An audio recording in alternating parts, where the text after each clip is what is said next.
Thank you for tuning in to the Patricia Show. This is Patricia. Please press the subscribe button, share, and like. Now, I want to talk to you all today about jealousy in your family. Now, in the Bible, it states that uh, Jesus made a comment that your enemies, in the last days, your enemies will be amongst your own family. Where daughter will turn against daughter, son will turn against father, etc., etc. Now, I used to think that, so I want to know your opinion. I want to know what you think about this. I used to think that just because your family was jealous of you, that they still loved you deep inside.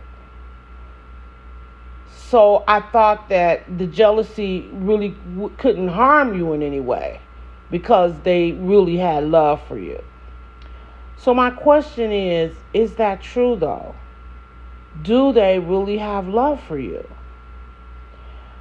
So this one family that I know, the oldest brother got sick, had ended up with dementia, Parkinson, something like that.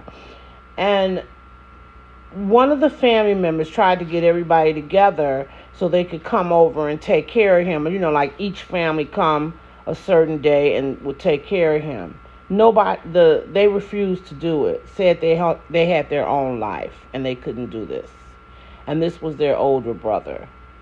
So now, is that showing that you love your family? If one of your family members is ill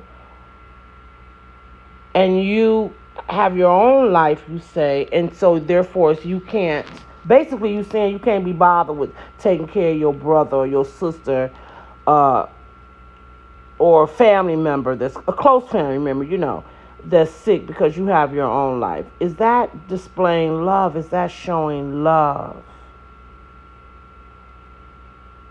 Think about that. Is that really showing love? And now if you do this for a brother or a sister, what you gonna do for the cousin and the niece? You sure ain't gonna about to pitch in to help them.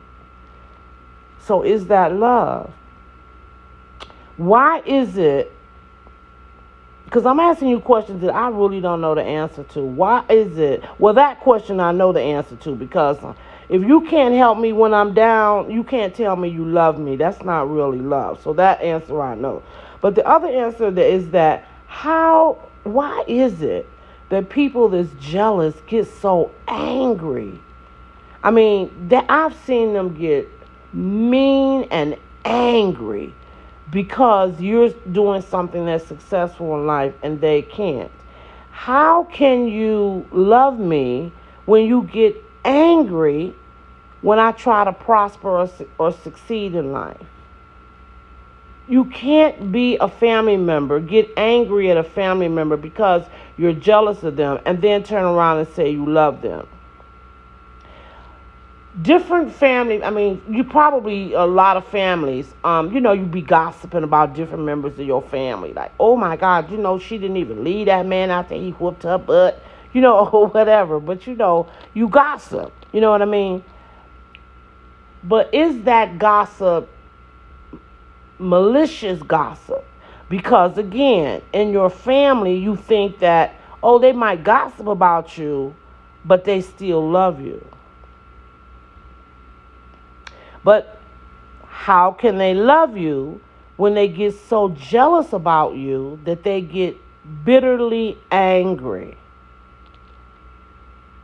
I told you all, it's on another audio, that I was talking to somebody in my family, and I was telling them, about whatever it was I was doing that was successful. And they literally was going, while I was talking. And this is an educated person. It's not somebody like in the alley or homeless, or, you know what I mean? I'm not saying homeless people are not educated, but I'm just trying to make a point here. This is an educated person. This person has a master's degree. That's what I mean. That is very unintelligent when somebody is talking to you and you go, ya, ya, ya, ya, ya, ya, ya. And I swear to you people, that's what she did.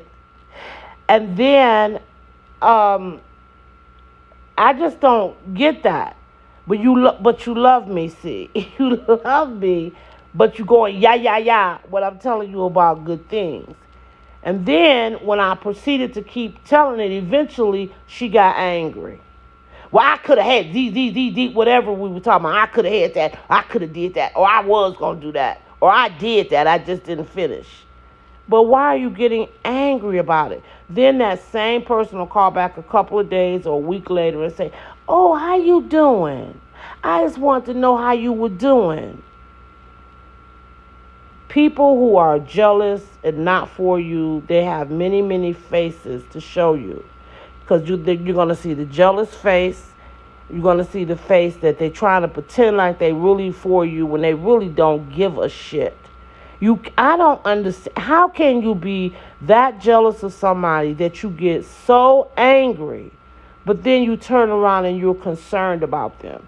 I was telling somebody yesterday, are they calling you or checking on you because they're concerned, or they're checking on you because they like to hear that you're not feeling good, or like to hear when you're down? Do they check on you when you up and doing successful things?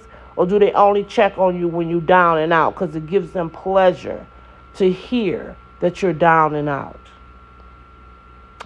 We really have to think about this, because it's not your enemy that can pull you down. It's people close to you. Not necessarily in your family. They're definitely number one. But it could be your best friend or friend that can pull you down because they know you well.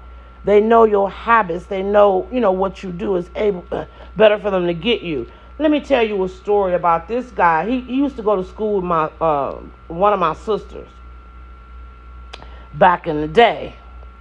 He was a very intelligent guy, his early 20s. He used to always walk around with a briefcase and a suit on, because he used to say he was projecting that image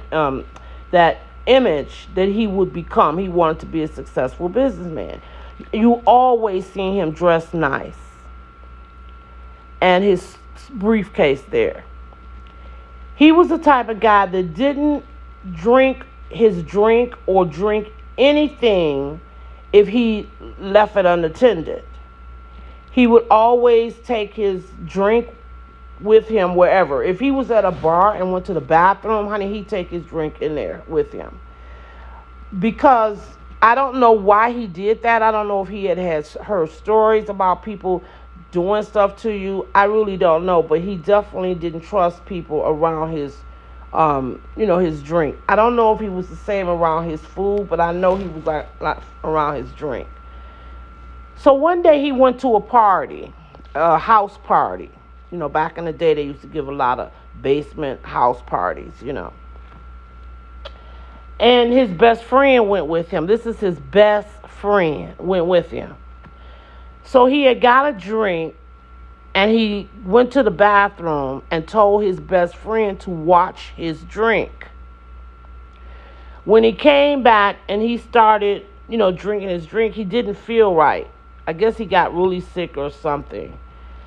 At about a couple hours later, he started walking the street butt naked. Had took off all his clothes and everything. They took him, obviously, the police came, picked him up, put him on a psycho. And this was a long time ago, but the boy never was right again.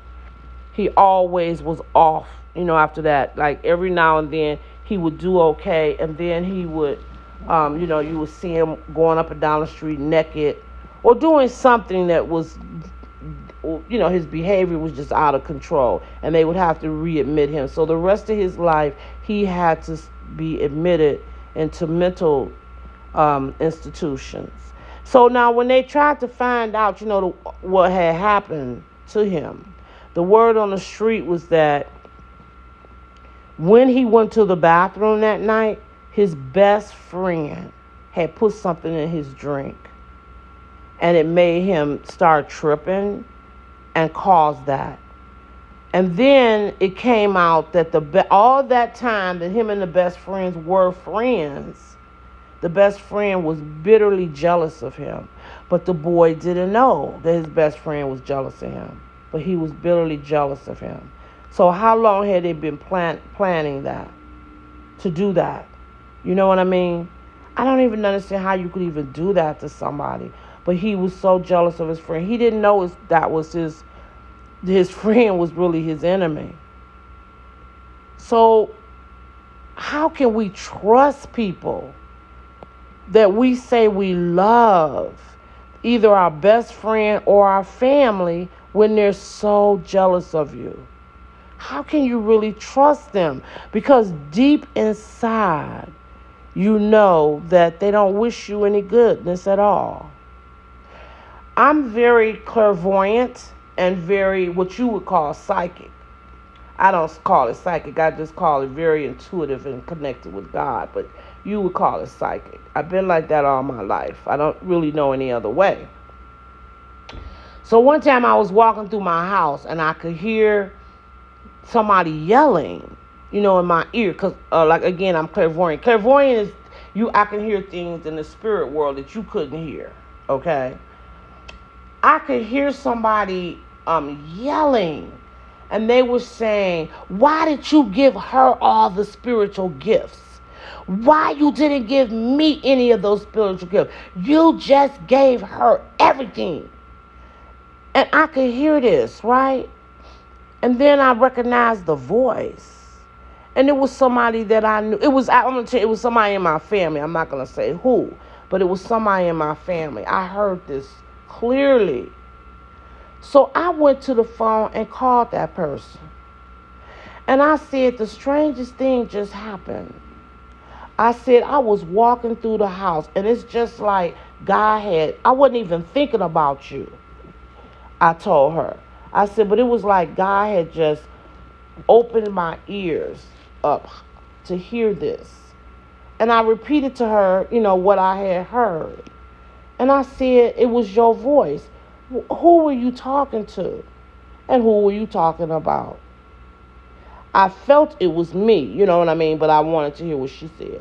She, in fact, told me that was her. She said she was in her house and she got really angry because she felt that God had given me all these gifts and things, and he didn't give her anything. I was very creative and she wasn't.